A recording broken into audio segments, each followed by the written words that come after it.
Hello student, welcome back to my channel Samrat academy. Student, आज की video class 10th and 12th वालों के लिए सबसे ज्यादा इंपॉर्टेंट है। आप पढ़ने में कितना भी टैलेंट हो, कितना भी तैयारी आपकी 95% की हो, जब तक आप बोर्ड एग्जाम में कॉपी लिखने का तरीका आप नहीं जान पाओगे कि सही तरीका बोर्ड एग्जाम में लिखने का क्या है, तब तक आप कभी भी 95% नहीं ला सकते।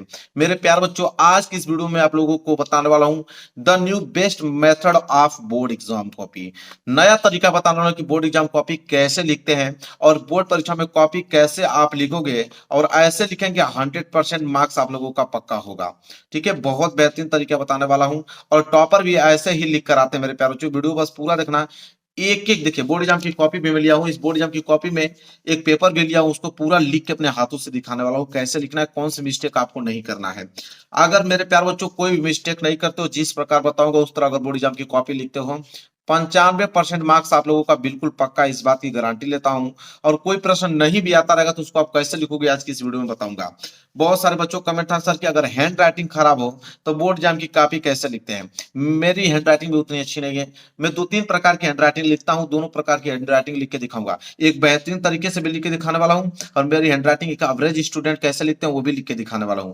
तो हैंड राइटिंग खराब है तो बोर्ड एग्जाम की कॉपी में आप कैसे लिखोगे कि आप लोगों को एग्जामिनर जो है पूरा का पूरा नंबर आपको दे।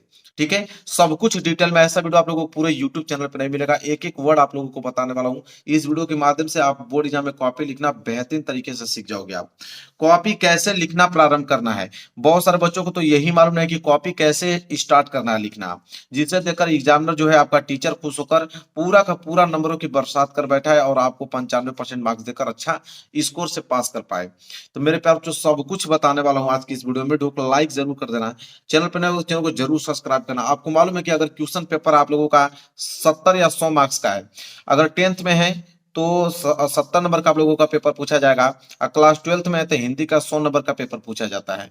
ठीक है, तो टॉपर स्टूडेंट कैसे लिखते हैं और एक सामान्य स्टूडेंट लिखता है कि नंबर अलग अलग क्यों मिलते हैं। अगर टॉपर स्टूडेंट लिखेगा तो वही 70 में 65 लेकर आएगा और 100 में 95 लेकर आएगा। वही जो सामान्य स्टूडेंट होते हैं जब वो कॉपी लिखते हैं वो कैसे लिखते हैं कि उन लोगों को 30 या 35 नंबर ही मिलता है। तो मेरे प्यारों जो कौन सी गलती करते हैं कि 30 या 35 नंबर उनको मिलता है, और टॉपर कौन सा अप्रोच से लिखते हैं कॉपी कि उनको 65 या 95 नंबर मिलता है। तो सब कुछ डिटेल में आप लोगों को बताने वाला हूं मेरे प्यारे बच्चों, वीडियो में बने रहिए। देखिए, ये बोर्ड एग्जाम की कॉपी है मेरे प्यारे बच्चों, ध्यान से एक एक बात को मेरे समझना। ये बोर्ड एग्जाम की कॉपी है और यह हाई स्कूल परीक्षा लिखा है, और इंटर की जो कॉपी होगा बस यहाँ पे इंटरमीडिएट परीक्षा लिखा रहेगा, कोई अंतर नहीं होता है। कॉपी पूरा सेम रहेगी, बस यहाँ पे हाई स्कूल लिखा रहेगा तो वहां पे सिर्फ इंटरमीडिएट लिखा रहेगा और कुछ नहीं। इसमें कोई दिक्कत नहीं होता, बस सब कुछ वैसे ही रहता है। क्लियर है? तो देखिए, सबसे पहले क्या होता है कि यहाँ पे आप लोगों को भरने के लिए देगा। ठीक है, इसे बहुत ध्यान से भरा जाता है। और मेरे प्यार बच्चों एक बात याद रखना आप लोग कि हाई स्कूल में, ठीक है, और इस बार इंटर में भी मालूम चला है कि OMR शीट आने वाले हैं। ठीक है, अगर इंटर में भी OMR शीट आएंगे, हाई स्कूल में तो OMR शीट आता ही है, 20 ऑब्जेक्टिव क्वेश्चन पूछा जाता है, और इस बार इंटर में भी मालूम चला है कि आप लोगों को ऑब्जेक्टिव क्वेश्चन आएगा। वो निर्भर करता है मॉडल पेपर, मॉडल पेपर नहीं आया है, मॉडल पेपर जैसे आएगा आपको मालूम चल जाएगा। ठीक है, तो अगर OMR शीट उसमें भी आता है तो OMR शीट कैसा आएगा, देखिए ऐसा आएगा। ये मेरे प्यार जो हाई स्कूल का OMR शीट है, और जब इंटर का आएगा तो सेम इंटर का भी ऐसा ही होगा। बस दिक्कत क्या होगा कि यहाँ पे हाई स्कूल लिखा है तो वहां पे इंटरमीडिएट लिखा रहेगा, बस अंतर यही है। देखिए, OMR शीट कैसे भरा जाता है, तो यहाँ पे आप लोगों का फोटो जो है वो फोटो पूरा का पूरा वहां पे छपा हुआ आएगा। यहाँ फोटो आप लोगों का छपा हुआ आएगा, बाकी ये सारी चीजें आप लोगों की फिलअप होंगी। तो फिलअप क्या करना होता है उसे देखिए। फिलअप मेरे प्यार बच्चों यहाँ पे ये करना होता है कि पेपर कोड यहाँ फिलअप करना होता है। देखिए यहाँ पे लिखा है ना, प्रश्न पत्र मार्क सीरीज। ठीक है, तब पेपर कोड क्या होता है मेरे प्यारे बच्चों, तो मैं आप लोगों को एक पेपर दिखाता हूँ 2025 का। ठीक है, उसमें समझाता हूँ पेपर कोड क्या होता है। देखो, ये 2025 का पेपर है, पेपर कोड है 801 DD। ठीक है, तो ये जो DD है वही मार्क सीरीज है, DD। तो यहाँ पे करना क्या है कि यहाँ पे DD है तो यहाँ पे लिखोगे यहाँ पे D, और यहाँ पे लिखो D, और आपके पेपर का जो भी कोड होगा तो आपको भी ऐसे लिखना होगा, कुछ ना कुछ तो होगा ही होगा। तो जैसे D है तो आप D खोजोगे, D यहाँ मिल गया ना, तो D को खोजने के बाद यहाँ पे आपको क्या करना है, अच्छे तरीके से उसको रंग देना है। इसी तरह ये भी D है तो D इसमें खोजिए और D को अच्छे तरीके से यहाँ पे क्या कीजिए, कलर कर दीजिए। गोला से बाहर नहीं होना चाहिए। ठीक है, बिल्कुल आराम से आप लोगों को रंगना है, बस ये काम करना है। इसके बाद क्या करना है, इसके बाद यहाँ परीक्षार्थी का हस्ताक्षर। ठीक है, तो परीक्षार्थी का हस्ताक्षर यहाँ पे आप लोगों ने सिग्नेचर कर लीजिएगा, जो भी आप सिग्नेचर करते हो ओरिजिनल, ठीक है। यहाँ केंद्र व्यवस्थापक की मोहर लगी हुई रहेगी, आपको कोई कुछ करने की जरूरत नहीं है। यहाँ पे कक्ष निरीक्षक हस्ताक्षर करेंगे, जो आपके रूम में जो पेपर दिलवा रहेंगे वो यहाँ पे सिग्नेचर करेंगे। और ये जो भरना है ये तो कला के पेपर के लिए भरा जाता है, बस यही काम करना है। तो इस बार इंटरमीडिएट का आएगा तो इंटरमीडिएट वाले बच्चे ऐसे ही भरेंगे, और हाई स्कूल वाला तो भाई ऑलरेडी भरेंगे ही भरेंगे, क्योंकि उसमें ऑब्जेक्टिव क्वेश्चन आता है। तो हाई स्कूल वाला तो भरेंगे भरेंगे, इंटर वाला भी आता है तो ऐसे ही भरना होगा। तो ये है आप लोगों का OMR शीट। बाकी आते हैं आप लोगों को बोर्ड एग्जाम की कॉपी में। तो बोर्ड एग्जाम की कॉपी में देखिए सबको, इंटर हो चाहे हाई स्कूल, सबको यही भरना पड़ेगा। बस मैं बताया हूं ना कि हाई स्कूल यहाँ पे लिखा है, इंटर वाला पे इंटरमीडिएट लिखा रहेगा, बाकी सब कुछ सेम रहेगा। अब यहाँ पे ध्यान देने योग्य बातें हैं। सबसे पहला आप लोगों को क्या भरना है, ध्यान से समझिए। पहला जो पॉइंट आता है यहाँ पे, वो आता है यहाँ पे परीक्षार्थी का अनुक्रमांक। पहला पॉइंट क्या है, परीक्षार्थी का अनुक्रमांक, वो भी किसमें मेरे प्यारे बच्चों, अंकों में।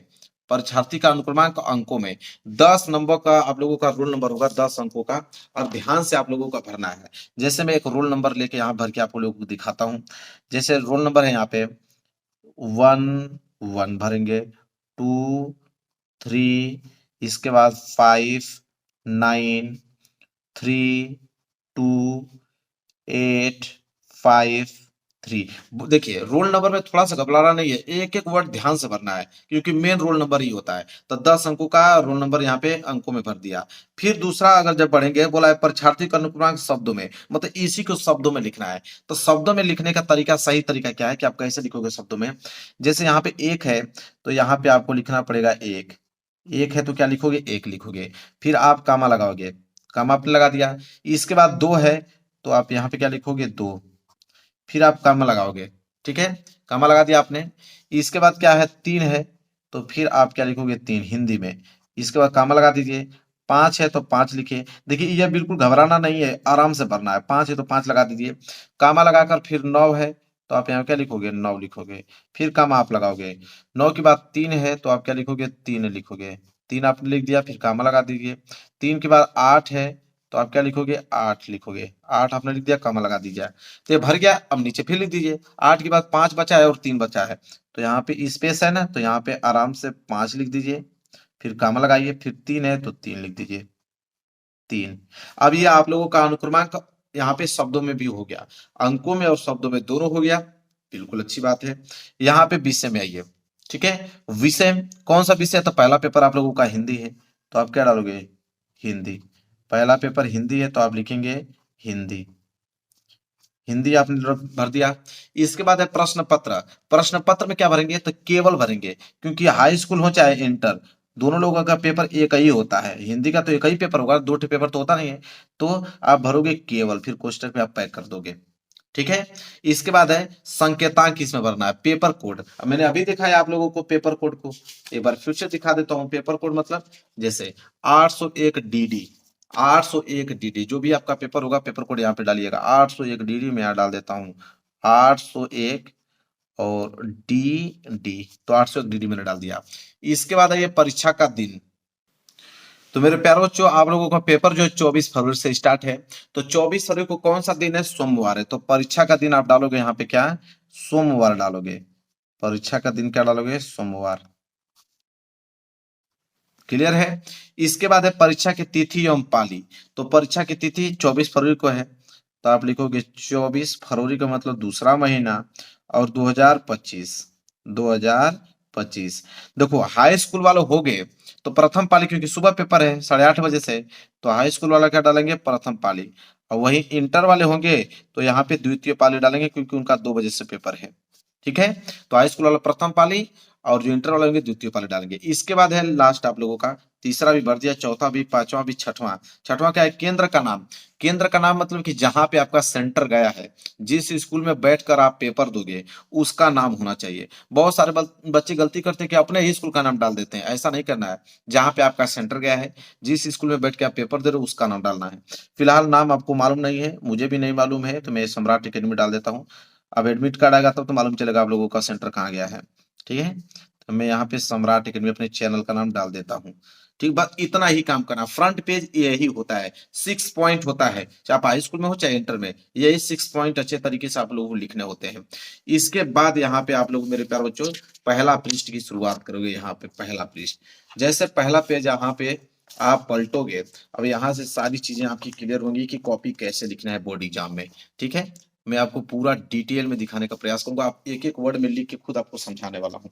देखिए, ये आपका पहला पेज है, मैं लाइनिंग ऑलरेडी खींचा हुआ हूँ। आप स्केल की सहायता से मेरे प्यारे बच्चों लाइनिंग खींचना है। स्केल आप समझ रहे हो ना, स्केल देखिए, ये स्केल है, स्केल की सहायता से आपको ये लाइनिंग, डबल लाइनिंग आपको खींचना पड़ेगा। मैं ऑलरेडी खींच के लेकर आया हूँ, आपको जरूर से जरूर खींचिएगा। इसके बाद पूरी की पूरी लाइनिंग खींचने के बाद एक बात बताऊंगा आप लोगों को कि यहाँ पे कॉर्नर में ये जो पेज आपको दिख रहा है, यहाँ पे कॉर्नर में जल्दी से पूरे पेज पे रोल नंबर अपना डाल लेना।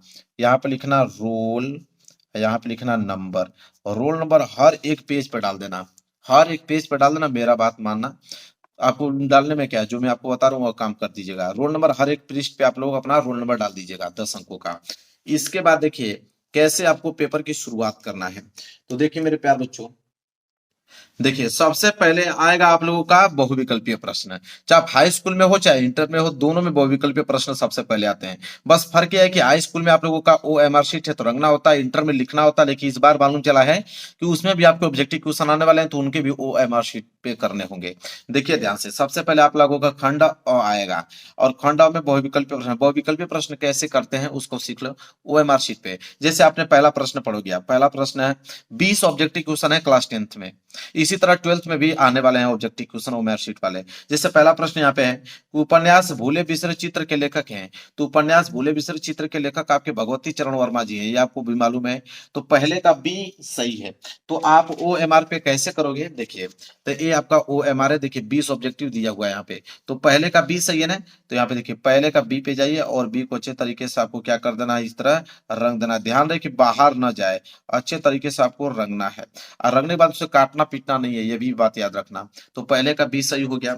इसी तरह मेरे प्यारे बच्चों, जब दूसरा क्वेश्चन आप पढ़ोगे, यहाँ पे क्वेश्चन दूसरा है कि कलम के सिपाही के लेखक हैं। तो कलम के सिपाही के लेखक तो अमृत राय जी हैं। कौन है, अमृत राय जी हैं। तो दूसरे का ए सही है ना, तो दूसरे का ए, फिर आप वही काम करोगे कि दूसरे का ए पे जाओगे, और दूसरे के ए पे जाने के बाद उसको क्या कर दोगे और रंग दोगे। यहाँ पे दूसरे का ए आपने कलर कर दिया। इसी तरह 20 ऑब्जेक्टिव क्वेश्चन आपको करना है। समझ में आ गया ना, चलिए एक क्वेश्चन और करके बता देता हूँ भाई। देखिए, ध्रुव स्वामी नाटक के लेखक कौन है। तो ध्रुव स्वामी नाटक के लेखक तो आपके जयशंकर प्रसाद जी हैं। कौन है, जयशंकर प्रसाद जी।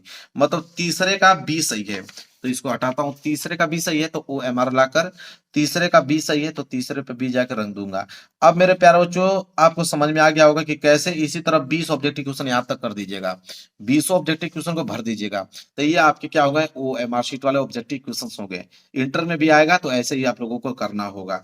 क्लियर है, चलिए इसके बाद बोर्ड एग्जाम की कॉपी पे क्या लिखना होता है। तो मेरे प्यारे बच्चों, बोर्ड एग्जाम की कॉपी पे आप लोगों को खंड ब लिखना होता है।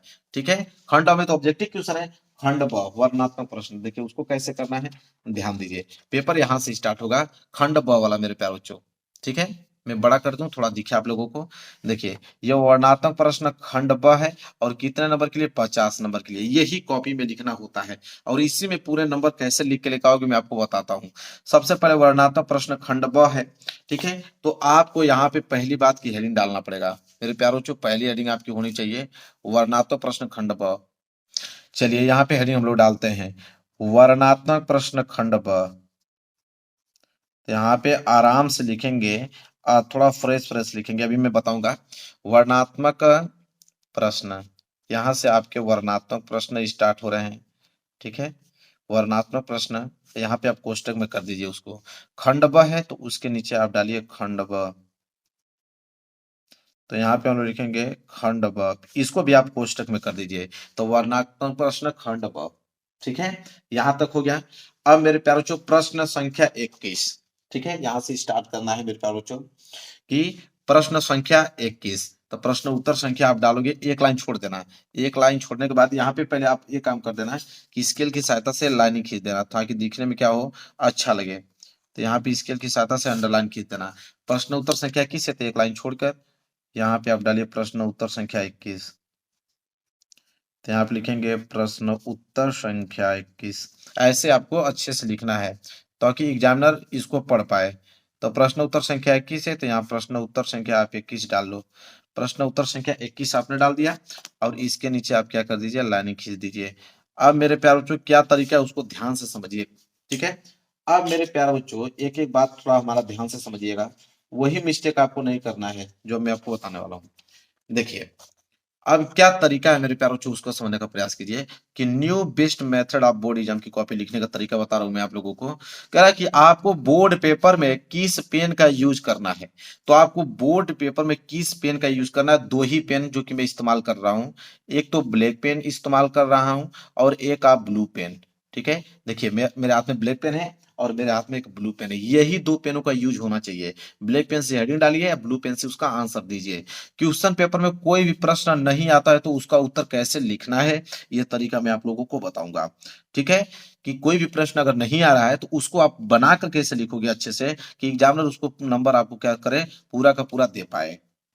चलिए, तो सबसे पहले स्टार्ट करते हैं हम लोग। पहला प्रश्न लिख के दिखाता हूं आप लोगों को। प्रश्न उत्तर संख्या 21 हो गया मेरे प्यारे बच्चों। अब देखिए, प्रश्न उत्तर संख्या 21 हो गया और उसमें करना है हम लोगों को प्रश्न उत्तर संख्या 21।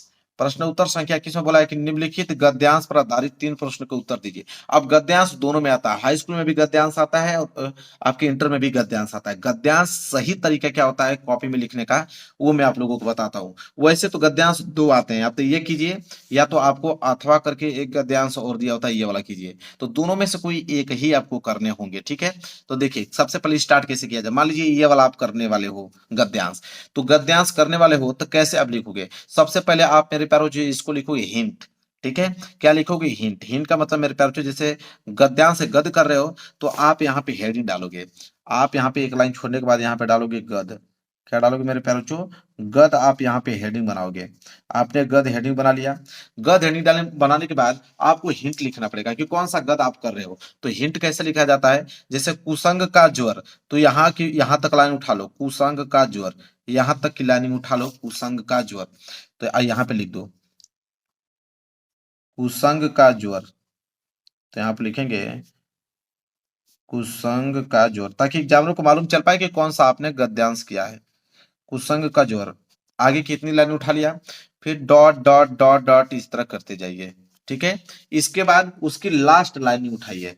लास्ट लाइनिंग में दिखाता हूं आपको। देखिए यही है लास्ट लाइन, मतलब उठाती जाएगी। ये वाला लाइनिंग उठा लीजिए, उठाती जाएगी। तो यहाँ पे लिख दीजिए उठाती जाएगी, उठाती जाएगी।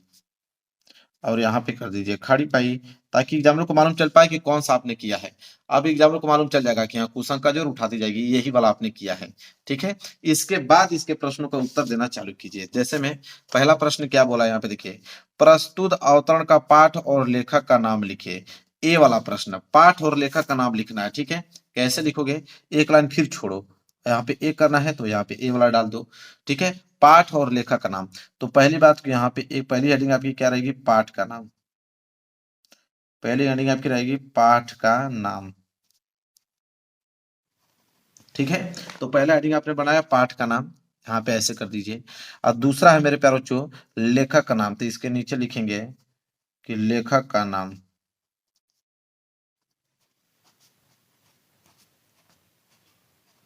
तो पाठ का नाम और लेखक का नाम। अब मेरे प्यारो जो पाठ और लेखक का नाम कैसे लिखा जाता है उसको ध्यान दीजिए। तो आप इस गद्यांश को पढ़ोगे कि कुसंग का जो सबसे भयानक होता है, केवल नीति और सद्वृत्ति का विनाश नहीं करता बल्कि बुद्धि का भी क्षय करता है। किसी युवा पुरुष की संगति यदि बुरी होगी तो उसके पैरों में बंदी चक्की के समान होगी। अब इसे पढ़कर आपको मालूम करना होगा कि भाई किस चैप्टर से लिया गया है और इसके लेखक कौन है मेरे प्यारे बच्चों। तो आपको मालूम चल गया कि किस चैप्टर से लिया गया है। तो मित्रता चैप्टर से लिया गया है और इसके लेखक आचार्य रामचंद्र शुक्ल जी हैं। ठीक है, जब आपको कंफर्म हो जाएगा तो आप यहाँ पे लिखोगे। ठीक है, पाठ का नाम किस पाठ से लिया गया है, तो मित्रता चैप्टर से लिया गया, तो यहाँ पे लिखोगे मित्रता। पाठ का नाम मित्रता चैप्टर से लिया गया है। लेखक जो है आचार्य रामचंद्र शुक्ल जी हैं, तो यहाँ पे लिखोगे आचार्य रामचंद्र शुक्ल। आचार्य रामचंद्र शुक्ल, यह है लेखक का नाम। अब क्लियर हो गया होगा मेरे प्यारे बच्चों, समझ में आ गया ना। यह होता है मेरे प्यारे बच्चों ए वाला प्रश्न आपने कर दिया। इसके बाद बी वाला प्रश्न करना है, एक लाइन छोड़कर। जब भी बी वाला करने जा रहे हो तो ये लाइन छोड़ लो, यहाँ पे डालिए बी वाला पार्ट। ठीक है, तो बी वाला पार्ट में आप करेंगे। बी वाला प्रश्न क्या पूछा है, बी वाला है कि रेखांकित अंशों की व्याख्या कीजिए। तो रेखांकित अंशों की व्याख्या करने के लिए आप हेडिंग बनाओगे बी वाला रेखांकित अंश की व्याख्या। तो यहाँ पे हेडिंग आप बनाओगे रेखांकित अंश की व्याख्या। चलिए हेडिंग बनाते हैं हम लोग, रेखांकित अंश की व्याख्या, रेखांकित अंश की व्याख्या, या बना लोगे मेरे प्यारे बच्चों हेडिंग। तो हेडिंग हो गया रेखांकित अंश की व्याख्या। क्लियर है। अब स्केल की सहायता से यहाँ पे क्या कर दोगे, नीचे अंडरलाइन कर दोगे। स्केल की सहायता से आप क्या कर दोगे, अंडरलाइन कर दोगे। अब इसका व्याख्या करना क्या करोगे, चालू करोगे। जहां तक अंडरलाइन किया गया वहीं तक, मतलब यहां तक कि कुसंग का जोड़ सबसे भयानक होता है, यह केवल नीति और सद्विति का विनाश नहीं करता बल्कि बुद्धि का भी क्षय करता है। जहां तक अंडरलाइन किया गया मेरे प्यारे बच्चों, वहीं तक आप लोगों को व्याख्या करना है। तो चलिए इसका व्याख्या करते हैं। तो व्याख्या कैसे करेंगे मेरे प्यारे बच्चों इसका, तो अब हम लोग अपने से बनाकर उसका व्याख्या करेंगे। कैसे लिखेंगे कि शुक्ल जी कहते हैं, क्योंकि आचार्य शुक्ल जी हैं, लिखेंगे शुक्ल जी कहते हैं, शुक्ल जी कहते हैं, शुक्ल जी कहते हैं खड़ी पाई कि बुरी संगति, अब अपने से बनाकर यहां पे लिखना पड़ेगा इसका कि व्याख्या क्या हो रहा है इस लाइन की, कि बुरी संगति, बुरी संगति, ठीक है मेरे प्यारे बच्चों। तो ऐसे आप लोगों को लिख देना है, रेखांकित अंश की व्याख्या ऐसे आपको लिख देना है कि शुक्ल जी कहते हैं कि बुरी संगति घातक के बुखार के समान हानिकारक होती है। जिस तरह कोई व्यक्ति यदि भयानक ज्वर से ग्रसित हो तो वह ज्वर उसके शरीर और स्वास्थ्य को क्या कर देता है, नष्ट कर देता है। ऐसे बनाकर और भी अपनी लाइन का दूटे बढ़ाकर लिख सकते हो। अब मेरे प्यारे बच्चों ये जो है पहला पृष्ठ जो है वो भर गया, पहला पृष्ठ मेरे प्यारे बच्चों भर गया। तो आपको यहाँ कॉर्नर में आपको लिखना है पीटीओ, क्या लिखोगे, P50O। इसका मतलब होता है पेज टर्नओवर, मतलब पेज को टर्न कीजिए, इधर भी मैंने लिखा हूं। तो पहला पृष्ठ आपको भर गया, पीटीओ लिख के इधर बढ़ जाइए। दो ही प्रश्न हमने किया है, एक प्रश्न और बचा है जो कि हम लोग इस साइड उसको करेंगे। तो जो प्रश्न बच जाएगा उसको आप इस साइड कीजिए। चलिए, तो एक प्रश्न और बचा था मेरे प्यारे बच्चों, आपका सी वाला प्रश्न। तो कोई बात नहीं, इधर कर दीजिए। सी वाला है कि युवा पुरुष की संगति के बारे में क्या कहा गया है। तो सी वाला करना होगा ना, तो यहाँ पे पहली लाइन छोड़ दीजिए। सी वाला करना है तो यहाँ पे सी यहाँ पे डाल दीजिए। और युवा पुरुष की संगति के बारे में क्या कहा गया है, तो उसको आप लोग यहाँ से लिखना अपना चालू कर दिएगा। जब यहाँ पर लिखना चालू करेंगे मेरे प्यारे बच्चों, तो यहाँ से आपका क्या होगा कि दो तीन लाइन जो है वो भर जाएगा। दो तीन लाइन भर गया, अब यहाँ पे छोड़ दीजिए। अब प्रश्न उत्तर संख्या है, तो पूरा का पूरा हमने 21वां प्रश्न पूरा कर दिया, क्योंकि दोनों में से कोई एक ही करना था, वाला कर दिया। ठीक है, प्रश्न उत्तर संख्या 21 जो है वो पूरा संपूर्ण रूप से क्या हो गया, कंप्लीट हो गया। अब आइए प्रश्न उत्तर संख्या 22। अब प्रश्न उत्तर संख्या 22 करना है तो उसको कैसे करोगे, तो उसका भी तरीका सेम यही है कि देखिए प्रश्न उत्तर संख्या 22 करना है मेरे प्यारे बच्चों ना, तो यहाँ पे आप एक लाइन छोड़ दीजिए। एक लाइन छोड़ने के बाद यहाँ पे प्रश्न उत्तर संख्या 22 डालिए। यहाँ पे आप डालेंगे प्रश्न उत्तर संख्या 22, प्रश्न उत्तर संख्या 22। और मेरे प्यार बच्चों, आप याद रखें कि हमेशा आपको सीरियल करना है, सीरियल से प्रश्न उत्तर संख्या 22 और उसके नीचे आपको लाइनिंग खींच देना है। ठीक है, ऐसे देखिए मेरे प्यार बच्चों, करना क्या है, दो बातें याद रखना कि बोर्ड परीक्षा की कॉपी में कभी भी गलत चीज ना लिखें, कभी भी गलत चीज आपको नहीं लिखना है। जैसे आत्महत्या का प्रयोग, गालियां, कस्में, प्रेम पत्र, धार्मिक चिन्ह, ये सारी चीजें आपको नहीं करना है। अगर ये करोगे तो आप मेरे प्यारे बच्चों नंबर पूरे काट लिए जाएंगे और फेल भी हो सकते हो। तो ये गलती आपको नहीं करना। नहीं आ रहा तो बनाकर लिखिए, लेकिन ये इन चीजों का प्रयोग आपको नहीं करना है कभी भी। और याद रहे कि बोर्ड परीक्षा के प्रश्नों को सीरियल से करने की कोशिश करें। प्रत्येक खंड को नए पेज से आपको प्रारंभ करना है। देखो कोई भी आप लोगों को प्रश्न कर रहे हो उसको सीरियल से करो। जैसे प्रश्न मैंने 21 किया, 21 के बाद 22, फिर 23, 24 ऐसे करना है। ऐसे करोगे मेरे प्यार तो एग्जामिनर खुश होकर पूरा का पूरा नंबर देगा, क्योंकि एग्जामिनर को मालूम चलता है कि हाँ इस लड़के को सब कुछ आ रहा है।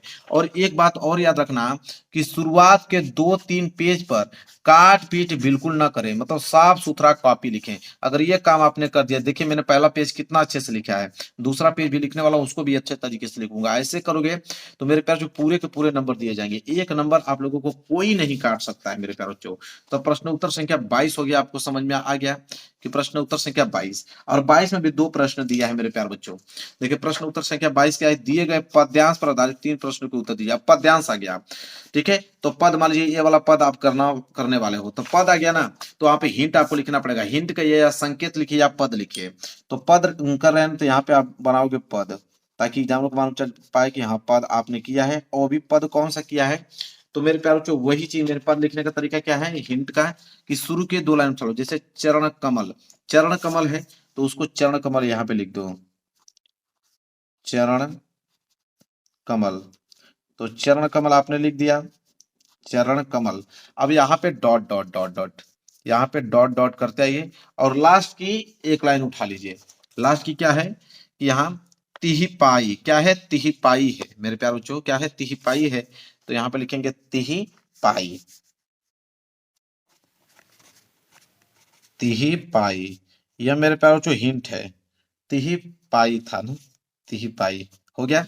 अब यहां से इन प्रश्नों का उत्तर देना आप चालू कीजिए। पहला ए वाला प्रश्न है, तो ये वाला प्रश्न कीजिएगा, ठीक है। जो भी दो लाइन होगा यहाँ पे संदर्भ लिखने के लिए बोला है तो संदर्भ लिख दीजिएगा। इसके बाद एक लाइन छोड़कर बी वाला प्रश्न कीजिएगा, रेखांकित अंश की व्याख्या। तो रेखांकित अंश की व्याख्या पहले यहाँ पे हेडिंग डाल लीजिएगा, वही तरीका जो अभी बताया हूँ। हेडिंग डालने के बाद फिर रेखांकित अंश की व्याख्या कर दीजिए। मान लीजिए कि दो लाइन यहाँ भर गया, दो लाइन और बचा है तो सी वाला प्रश्न है तो सी वाला प्रश्न यहाँ पे कर दीजिएगा, ये वाला भी पेज भर जाएगा। तो यह पद भी आपने करना सीख लिया।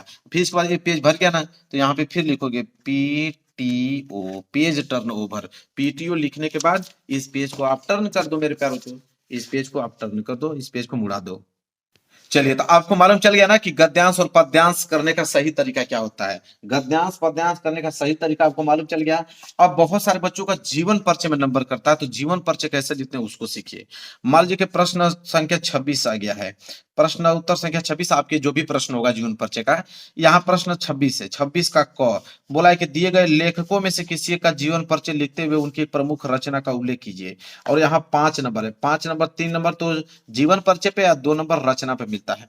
3 दिया है डॉक्टर राजेंद्र प्रसाद, जयशंकर प्रसाद, आचार्य रामचंद्र शुक्ल। इन तीनों लोगों का मेरे प्यारों से जीवन परिचय लिखना है, मतलब तीनों में से किसी एक का ही लिखना है, ठीक है। तो मान लीजिए कि आपने आचार्य रामचंद्र शुक्ल का जीवन परिचय आपको याद है, तो इनको करना, तो इनको कॉपी में कैसे आप लिखोगे। तो सबसे पहले प्रश्न उत्तर संख्या 26 का क डालोगे, प्रश्न उत्तर संख्या 26। तो यहाँ पे कैसे लिखना प्रारंभ करना उसको सीखिए। प्रश्न उत्तर संख्या 26 है, तो यहाँ पे हेडिंग बना के लिखोगे प्रश्न उत्तर संख्या, यहाँ पे लिखेंगे आप प्रश्न उत्तर संख्या। देखिए जीवन परिचय लिखने का तरीका क्या होता है, प्रश्न उत्तर संख्या 26, 26, ठीक है। तो प्रश्न उत्तर संख्या 26 का आप क वाला कर रहे हो, क्या कर रहे हो, क। प्रश्न उत्तर संख्या 26 का क, और उस क में भी आप क्या कर रहे हैं मेरे प्यारे बच्चों, तीसरा कर रहे हैं। तीसरा मेरे प्यारे बच्चों किनका कर रहे हैं, तो आचार्य रामचंद्र शुक्ल जी का। तो यहाँ पे लिखेंगे आचार्य रामचंद्र शुक्ल, आचार्य रामचंद्र शुक्ल। ये तीसरा कर रहे हैं तो तीसरा आपको लिखना पड़ेगा इस तरह, आचार्य रामचंद्र शुक्ल का कर रहे हैं, ठीक है। अब मेरे प्यारे बच्चों जीवन परिचय, तो यहाँ पे आप डालेंगे ब्लैक पेन से जीवन परिचय, क्या डालेंगे, जीवन परिचय डालेंगे। तो क्या तुरंत लिखना प्रारंभ करना, नहीं मेरे प्यारे बच्चों बताता हूँ। जीवन परिचय लिख दीजिए, नीचे अंडरलाइन कर दीजिए, हेडिंग हो गया जीवन परिचय। फिर आइए साइड में, यहाँ पे साइड में इस पेज में आपको संक्षिप्त लिखना पड़ेगा, संक्षिप्त जीवन परिचय, ठीक है। संक्षिप्त परिचय आपको लिखना पड़ेगा। तो यहाँ हेडिंग बना दीजिएगा मेरे प्यारे बच्चों संक्षिप्त परिचय, और उसको आप घेरा बना दीजिएगा, संक्षिप्त परिचय। संक्षिप्त परिचय में आपको क्या क्या लिखना होता है मेरे प्यारे बच्चों उसको जानिए। संक्षिप्त परिचय में आपको सबसे पहले आपको लिखना पड़ेगा यहाँ पे जन्म, क्या लिखेंगे मेरे प्यारे बच्चों, जन्म लिखेंगे। तो जन्म की अगर हम बात करें तो आचार्य रामचंद्र शुक्ल का जन्म 1884 में हुआ था, तो आप 1884 डालोगे, 1884 ईस्वी। तो 1884 ईस्वी आपने डाल दिया। इसके बाद आप जन्म स्थान डालोगे, अगली हेडिंग आपकी क्या रहेगी, जन्म स्थान, मतलब कि कहाँ पे उनका जन्म हुआ था। इसी को देखकर एग्जामिनर ज्यादा नंबर देता। बाकी इधर तो आप अपने से बढ़ा चढ़ा के लिखिए, ये संक्षिप्त पढ़ते हैं। जन्म स्थान की बात करें तो अगोना बस्ती में इनका जन्म हुआ था, उत्तर प्रदेश में, अगोना बस्ती, अगोना बस्ती उत्तर प्रदेश में मेरे प्यारे बच्चों। तो कोष्टक में यहाँ पे यूपी आप लिख दीजिएगा, अगोना बस्ती मतलब यूपी, क्लियर है। इसके बाद हम डालेंगे पिता का नाम, क्या डालेंगे, पिता। इनके पिता का नाम क्या था, तो पिता का नाम इनका तो चंद्रबली शुक्ल था। तो यहाँ पे डालेंगे चंद्रबली, चंद्रबली शुक्ल, चंद्रबली शुक्ल। इसके बाद यहाँ पे आपकी हेडिंग होगी मृत्यु, क्या होगी कि मृत्यु, कि उनका जो मृत्यु हुआ था किस सन में हुआ था, तो 2 फरवरी, तो 2 फरवरी मतलब 2 फेब, 2 फेब मतलब 2 फरवरी, या 2 फरवरी आप हिंदी में लिख दीजिएगा, 2 फरवरी 1941 में। तो 2 फरवरी 1941 में इनका देवसान हो गया, मतलब मृत्यु हो गया। इसके बाद यहाँ पे रचनाएं। यहाँ पे अगली हेडिंग आपकी क्या रहेगी? रचनाएं। रचनाएं में जैसे चिंतामणि, रस, मीमांसा, इनकी महत्वपूर्ण रचनाएं हैं। एक तो चिंतामणि, चिंतामणि, और एक है आपके रस मीमांसा। क्या है? रस मीमांसा है, रस मीमांसा। ये महत्वपूर्ण की रचनाएं हैं। अब मेरे प्यारे बच्चों, आपको करना क्या है? स्केल की सहायता से इसको घेरा बना दीजिएगा। जैसे यहाँ पे इस तरह खींचने के बाद यहाँ पे इसको घेर दीजिएगा। ठीक है, जैसे मैं यहाँ पे घेर रहा हूँ मेरे प्यारे बच्चों, वैसे आपको भी क्या करना है? इसको घेरा बना देना है, ताकि एग्जामिनर का ध्यान यहाँ पे जा पाए और इसी को पढ़ के नंबर आपको दे पाए। अब ये बन गया ना। अब यहाँ पे अब जो आपका जीवन परिचय यहाँ पे हेडिंग आप डाले हैं, ये जो जीवन परिचय मेरे प्यारे बच्चों आप हेडिंग बना के डाले हैं, तो यहाँ से अब अपना लिखना चालू कीजिए। ठीक है, कि हिंदी के जो प्रतिभा सम साहित्यकार हैं आचार्य रामचंद्र शुक्ल का जन्म इतना सन में हुआ था, उनकी पूरी गाथा लिख दीजिए। लेकिन मेन आपको ये लिखना है। यह तरीका होता है जीवन परिचय लिखने का। इसी तरह सारे प्रश्न आप कर डालिएगा। समझ में आ गया ना मेरे प्यारे बच्चों कि बोर्ड एग्जाम में कॉपी कैसे लिखा जाता है? ऐसे ही गया, सीरियल से लिखना चालू करना है आप लोगों को। तो मेरे प्यारे बच्चों, वीडियो को लाइक कर देना, चैनल पर नए हो तो चैनल को जरूर सब्सक्राइब कर लेना। मिलेंगे एक प्यारे से नेक्स्ट वीडियो में, तब तक के लिए धन्यवाद।